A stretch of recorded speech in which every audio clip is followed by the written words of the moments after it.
हजार-1500 रुपयांमध्ये आपले मत विकणाऱ्या या लोकांना चांगले रस्ते, चांगली आरोग्य सेवा, मोफत शिक्षण हवे। धर्माबादमध्ये भाजपच्या नेत्यांनी 100 ते 150 मतदारांना पैसे देण्याचे आमिष दाखवून एका मंगल कार्यालयामध्ये डांबून ठेवले म्हणतात।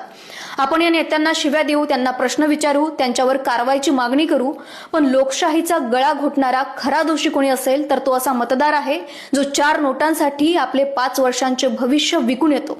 उद्या हेच लोक नेते काहीच करत नाही, व्यवस्था वाईट आहे म्हणत नेत्यांना शिव्या देतील, पण मत विकताना त्यांना ते रस्ते आठवत नाहीत ज्यामध्ये ते रोज पडतात।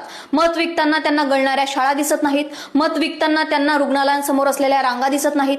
निवडणूक संपल्यावर त्यांना सगळं आठवते। विकास फुकट मिळत नाही, पण तुम्ही तो पैसे घेऊन विकला। आता तुम्हाला नगरसेवकाने रस्ते बांधले नाहीत, आमदाराने शहराचा विकास केला नाही किंवा मंत्र्याने हजारो कोटी रुपयांचा घोटाळा केला तर प्रश्न विचारण्याचा अधिकार उरला नाही।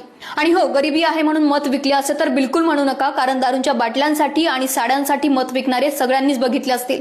त्यामुळे तशा नेत्यांबरोबरच अशा मतदारांवरही कारवाई व्हायला हवी।